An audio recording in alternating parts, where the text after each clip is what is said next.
আমরা শেখ হাসিনাকে এই দেশ থেকে পালাতে বাধ্য করেছিলাম।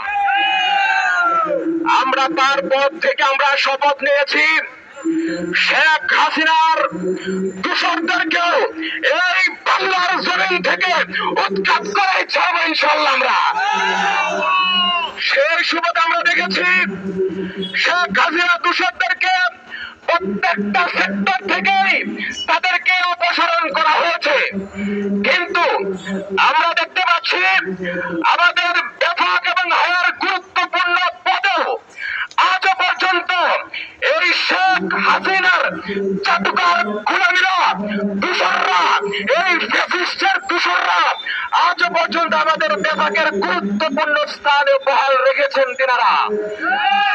আমরা সেই সুবাদে আমরা কওমি মাদ্রাসার সাধারণ শিক্ষার্থীরা ঐক্যবদ্ধ হয়েছি যতক্ষণ পর্যন্ত এই হাসিনার দূষরদেরকে বিভাগের গুরুত্বপূর্ণ স্থান থেকে অপসারণ করা না হবে ততক্ষণ পর্যন্ত আমরা আন্দোলন করেই যাব ইনশাআল্লাহ।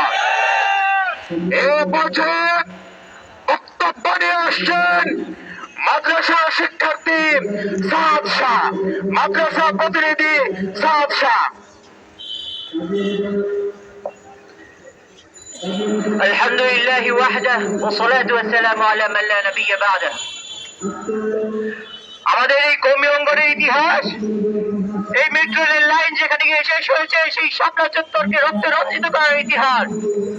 আমাদের ইতিহাস এই বাইতুল মোকাররমে মোদিবিরোধী আন্দোলনের জন্য আওয়ামী সন্ত্রাসী ছাত্রলীগের গুলির মুখোমুখি হওয়ার ইতিহাস। আমাদের ইতিহাস কখনোই বাতিলের সাথে আপোষ করার ইতিহাস নয়। অতএব আমাদের শিক্ষা অঙ্গনে কোন আওয়ামী দূষররা উচ্চ পদে বড় পদে থাকবে সেটা আমরা কখনোই বরদাস্ত করতে পারবো না।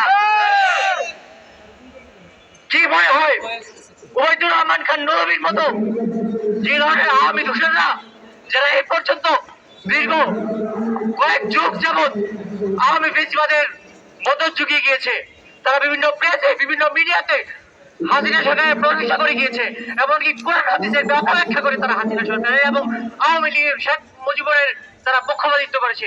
এই সকল অপব্যাখ্যাকারী এবং এই সকল দূষরদেরকে আমরা কখনো আলেম বলে স্বীকৃতি দিতে পারি না, চিল্লা করার কথা ঠিক কিনা? অতএব